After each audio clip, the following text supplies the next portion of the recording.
Hi everyone, today we're going to cover section 11.3, geometric sequences. So a new breed of rabbit shows up in your neighborhood. Initially there are 16 rabbits and the population is expected to triple every month. Set up a model that would help you determine the number of rabbits present after 1 year. So we can do this a couple ways. I think the easier way is to just make a table.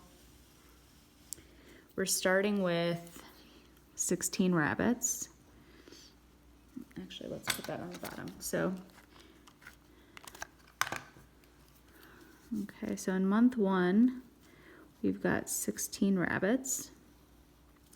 And then it is going to triple every month. So we're going to triple that number. We get 48. So the second month, we would have 48. And so forth, so it keeps tripling. Okay, now this could get a little annoying to have to keep multiplying by 3. So what we want to do is come up with a model, okay? So a model means an equation that represents the scenario. Now we did exponential growth a few chapters ago. So remember that you start with your starting amount. Okay. The rate at which we're growing is going to be tripling, so we're multiplying by 3. Now, the number of times that we're tripling, so how did I get from 16 to 48? I tripled this number once, okay? So let me actually write this below. How many times do we triple?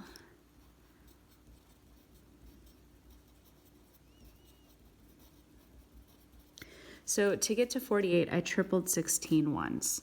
To get to 144, I tripled it twice. To get to 432, I tripled it 3 times. Okay, now you'll notice that it's always going to be 1 less than the term number, than the month that we're in. So the way that we're going to mark that as an exponent is going to be to the n minus 1 power. Okay, it's always 1 less than the month that we're in. Okay, so if we're coming up with a model, so we're going to say f of n is equal to 16 times 3 to the n minus 1. Okay, so if we're looking for the 12th month, so ... we would plug 12 in for n.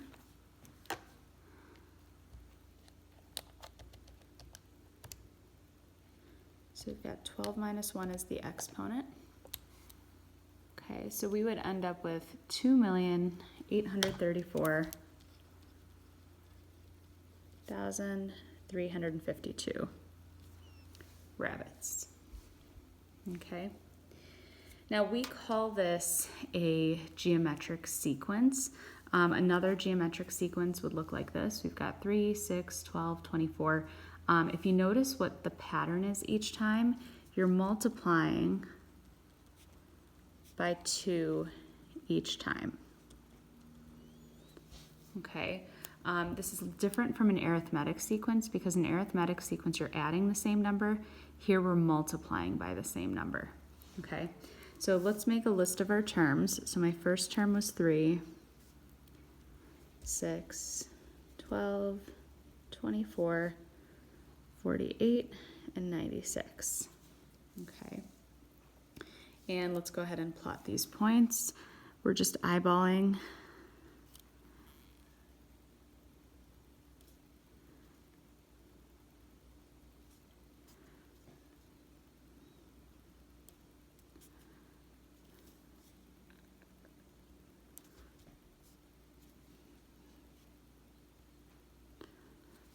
Okay, and you can tell based off of the points that this definitely looks exponential. I'll write that up here. Okay, so these scenarios are often exponential situations. Okay. Now we're not going to connect the dots because notice there are no values in between here. The terms in our sequence, the first term the second term, the third term are just the ones that are listed. So we don't want to extend the line at all, okay? All right, so if we're coming up with our equation here to match this function, we've got a sub n is equal to, and we're going to use the same setup as our rabbit equation with our initial term. So our starting term was 3, and then our pattern was that we doubled each time. So we're going to multiply times 2 to the n minus 1 power. Okay, that's always going to be the setup for these types of problems, which we'll write down on the next page. So a geometric sequence is a sequence where successive terms have a common ratio.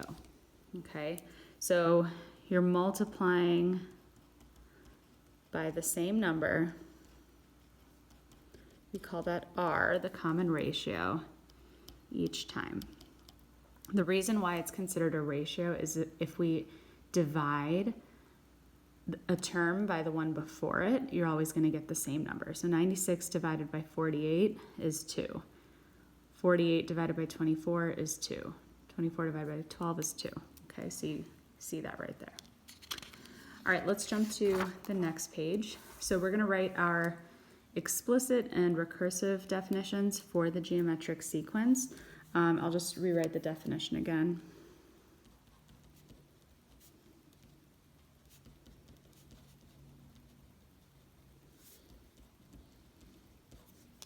Okay, so our explicit definition starts with a sub n. Okay, so the term that we're looking for is equal to the first term times the common ratio to the n minus 1 power. Okay, our recursive definition, remember that always is in terms of the previous term. That's what recursive means. So we have to have a starting point. We have to know what the first term is. And the formula is always going to be the final term is equal to the previous term times the common ratio. Okay, so we'll just spell out all of these items here. So that's the first term. R is the common ratio.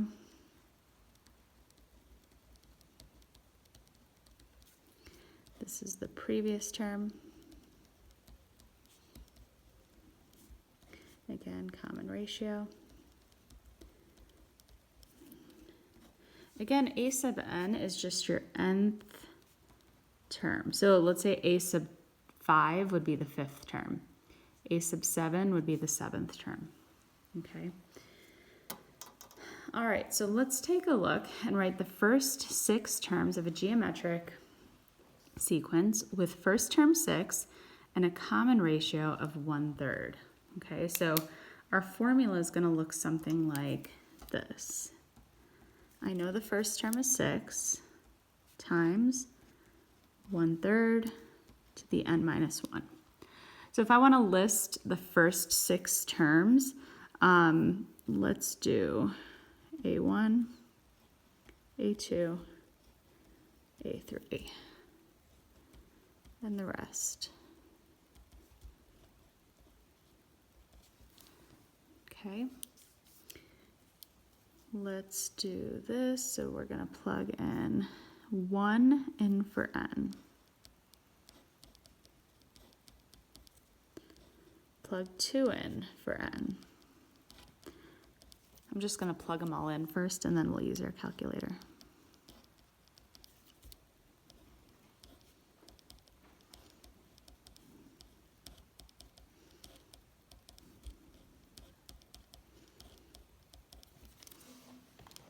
Okay, so I'm going to plug these into our calculator. 6 parentheses 1/3 raised to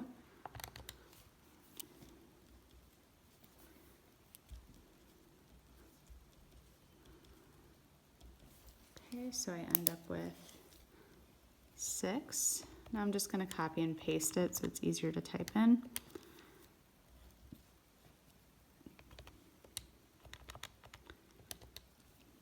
Okay, so notice this fraction. I'm going to write it as a fraction. So we've got 2/3.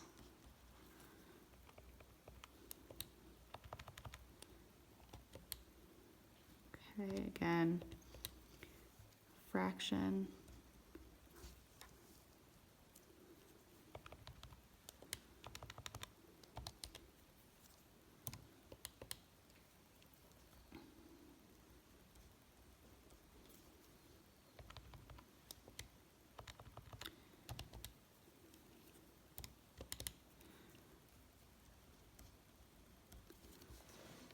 Okay, so I found the first 6 terms of the sequence.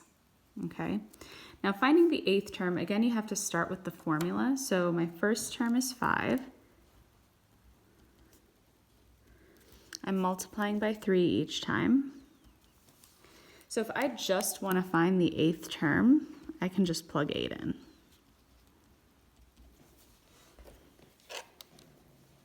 Okay, again, plugging this into our calculator. So we end up with our answer here.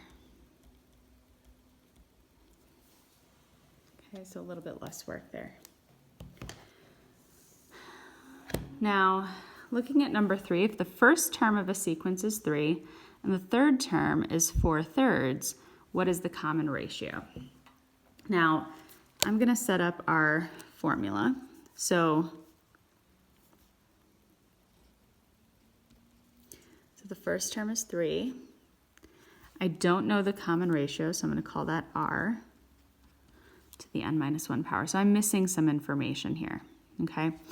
So I need to plug in what I know. This is kind of like an ordered pair, isn't it? So my third term is 4/3, okay? So I can just plug 4/3 in for a sub n. Remember, all of these ordered pairs are in the form n, a sub n. So the term number and then the actual term itself. So I've got 4/3 equals 3 times, I still don't know the r, but I know that 3 is my n. So I substitute it in, okay? Now if I divide by 3, so I've got 4/3 in parentheses, divided by 3. I have 4/9 is equal to r squared. So to get r by itself, I'm just going to square root the top, square root the bottom, and I get an r value of 2/3. Okay. All right, our last one here, which term is 118,098 in this sequence. So again, I can start with the formula.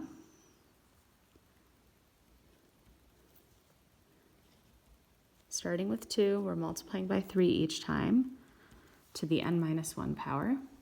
Okay, now I know that this term is what I'm looking for, so I'm going to put that on the left side of the equation. Divide by 2. And I get 59,049 is equal to 3 to the n minus 1 power. Okay, now I would be okay with you guys. Technically, we would solve this using a log, but that was quite a few chapters ago, and guess and check might be a faster way to solve this. So I would just plug in a bunch of values for n and see what we get. So I've got 3 to the, let's say we put in 6. Okay, well that's too small. 3 to the 8th, still too small.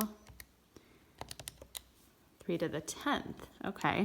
So I know that 3 to the 10th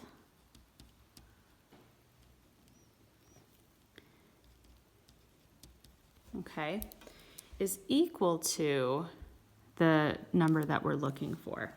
Well, that means we're going to set those equal to each other. So we've got n minus 1 is equal to 10.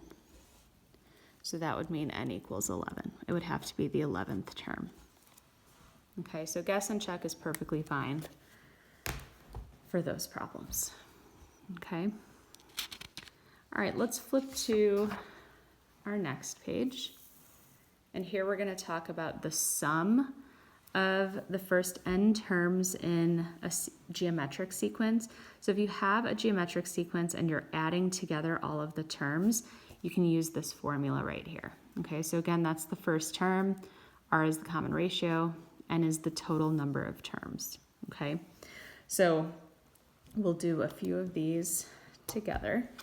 So starting with find the sum of the first 18 terms is what we're doing. So sum of 18. So I know the first term is 2. Okay, so that's going to go into my formula. 1 minus our common ratio. So what are we multiplying by each time? Notice your R value, you're multiplying by -4 each time. Okay, and then we're raising it to the 18th power. Okay, because that's the number of terms. And then it's going to be 1 minus 18. Oh, actually, 1 minus the R value. Okay. And so now we're ready to plug this into the calculator. Okay, so I've got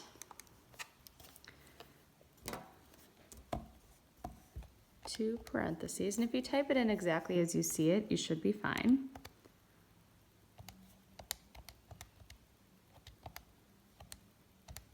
Okay, so this is all the numerator, so I'm just hitting enter. Don't worry about that portion over here. We're going to divide it by 5, which is the denominator. Okay, and you still end up with this value. Actually, you know what we should do is, I'm going to change this problem because the numbers are just a little bit too big. Let's find the sum of the first 8 terms. That way we won't have such a big number to deal with. Okay.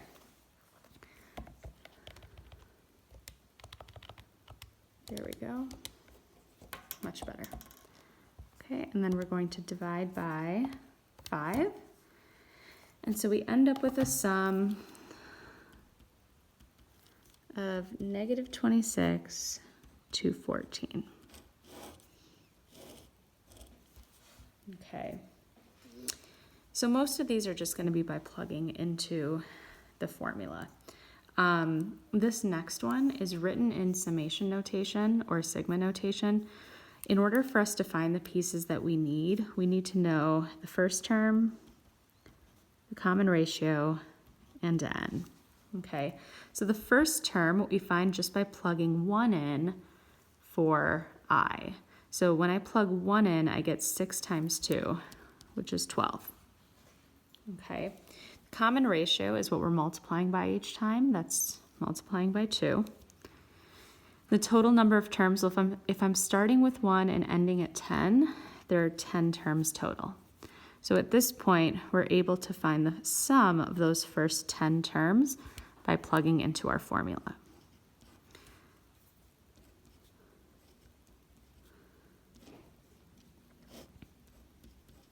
Okay, and then we can plug this into our calculator.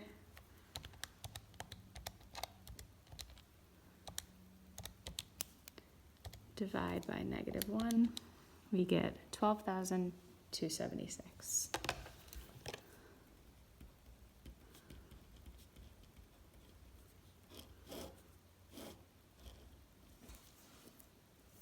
Okay. All right, a contract union specifies that each worker will receive a 5% pay increase each year for the next 30 years. One worker is paid $20,000 the first year. What is the person's total lifetime salary over a 30-year period? So our formula starts with the starting amount, Now, if we're going up by 5%, we're including the initial salary. So we're going to mark that as 1.05 because we're increasing 100% of our salary plus that additional 5%. Okay, and then to the n minus 1, that's always going to be part of your growth formula. Okay, so go ahead and plug 30 in.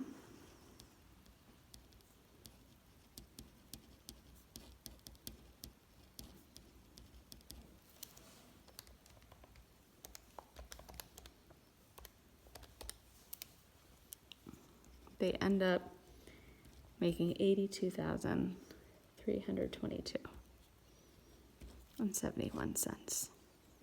Okay, actually, I should pause for a moment. That was a mistake. We're not looking for just that last year's salary. We're looking for this total lifetime salary. This is a sum. So I need to know the first term. I need to know how many years we're looking at. And I need to know the rate.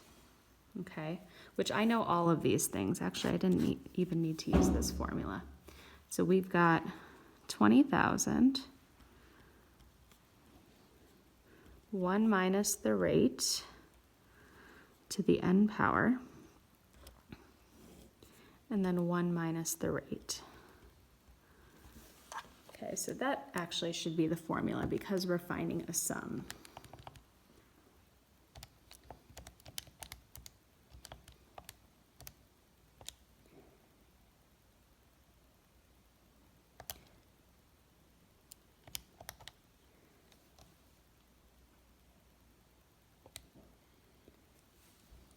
Okay, something's not right here. 1 minus r to the n. Oh, I put the wrong number here. So our rate should have been 1.05 because it's increasing by that 5%, including the initial salary.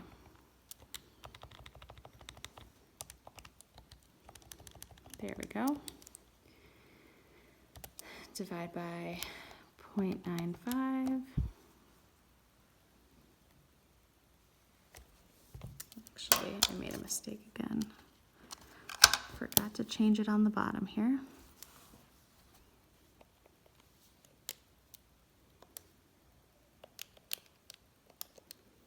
Okay, there we go. So we end up making 1,328,776.95. So this is the lifetime earnings. Okay. All right, finally, find the sum of the series. Actually, this one, let me check the homework real quick. I might end up skipping this problem.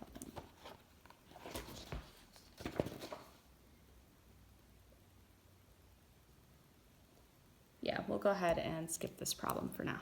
I might work it out and just put it into your answer key, but we don't have to do this now. All right, our very last page, we're talking about the sum of an infinite series. Okay, so that means if a series goes on forever, and we have this formula right over here. Okay, so the key is that your R value has to be less than 1. Okay, so the absolute value of R, so it could be positive or negative, but it cannot be a number that's greater than 1 or less than -1. Okay, so R must be a fraction or decimal less than 1. Okay, if you have an R value that's bigger than 1, you would say that it does not have a sum.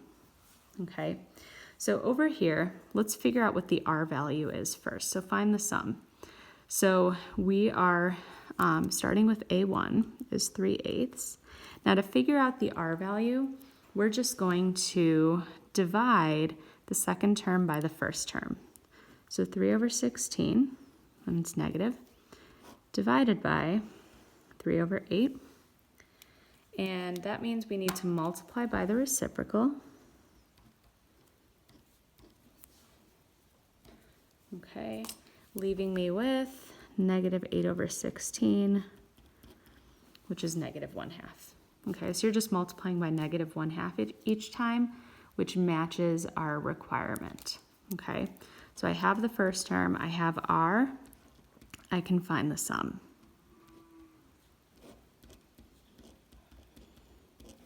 Okay, now I would rather do this in 2 parts. I'm going to subtract the bottom. Actually, technically we're adding. Okay, so I end up with 1.5 on the bottom. So I've got 3/8 divided by 1.5. So our final answer is 0.25. Okay, so that was the sum of all of the terms in the sequence. The reason why it's so small is because these fractions are all so small to begin with. Plus some of them are negative and some are positive, so the sum is going to be very small. Okay, let's jump to over here. So find the sum of the infinite geometric series. First term I have, common ratio I have. So I'm just going to plug them into our formula. Okay, so I can try to do this all at once. We've got parentheses, 3/5 on top, divided by 1 minus 1/5. Okay, and we end up with 0.75.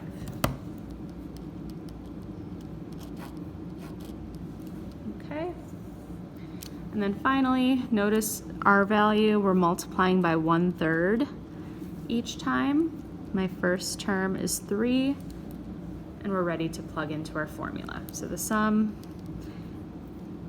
A1, 1 minus the common ratio. So plugging this into my calculator, I get 4.5. And that's it. So infinite sums are usually pretty fast because you only have to plug in a couple items, okay? All right, homework is posted. It'll be due Friday night by midnight. Because I changed the schedule this week, you guys will have until Monday to finish the next quiz. All right, that's all I have for today. Have a good one.